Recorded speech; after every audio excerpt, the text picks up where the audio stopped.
ఆంధ్రాలో ప్రతిపక్షంలో ఉన్నటువంటి వైఎస్ఆర్ కాంగ్రెస్ పార్టీ నాయకులు చచ్చినా చావకూడదని నిర్ణయించుకోవాలి. లేకపోతే వాళ్ళ చావుని కూడా బేరాలాడతారు.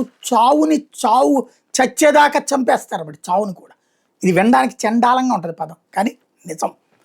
ఇప్పుడు చచ్చిపోయినటువంటి వ్యక్తి పెద్ద దస్తగిరి వైసీపీని చంపాడన్నటువంటి ఆరోపణ నిత్యానందరెడ్డి మీద వాళ్ళ ఆవిడ చేసిందే, లేదా అతని దగ్గర ఏమైనా ఉన్నాడా?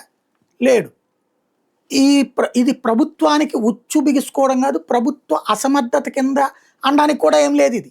అది పోలీసు వైఫల్యం అవుతుంది లోకల్గా, లేదా సహజ సిద్ధమైన నేర సంఘటన అవుతుంది. 4 రోజులు పోతే అసలు దోషులు ఎవరో దొరుకుతారు. కానీ ఈలోపు కింద స్థాయిలో ఉన్న వాళ్ళ దగ్గర నుంచి ఏకంగా ముఖ్యమంత్రి దాకా దస్తగిరిని జగనే చంపించేశాడు అన్నట్టు, ఏదైతే వివేకానంద రెడ్డి టైంలో కూడా అట్లాంటి తప్పుడు ప్రచారమే చేసుకొచ్చారు. వివేకానంద రెడ్డి వైసీపీ అభ్యర్థిని గెలిపించడానికి తిరుగుతుంటే ఆ అభ్యర్థి జగన్ చంపేశాడని ప్రచారం చేశారు. ఇప్పుడు దస్తగిరిది అదే. జనాలు ఏమనుకుంటారన్నది కాదు, మేము ఏ ప్రచారం చేస్తే ఇప్పుడు వాస్తవంగా లా అండ్ ఆర్డర్ ఫెయిల్యూర్ అని చెప్పి ప్రభుత్వం బాధ్యత వహించడం మాని ఎదురుదాడి చేసి వాళ్ళని వాళ్ళే మర్డర్ చేయించుకుని ఉంటారులే అనేటటువంటి మాటల ద్వారా చివరికి పోలీసులు నిజమైన దర్యాప్తు చేయడానికి అడ్డుపడుతున్నటువంటి దౌర్భాగ్య పరిస్థితి ఆంధ్రప్రదేశ్లో దాపరించింది.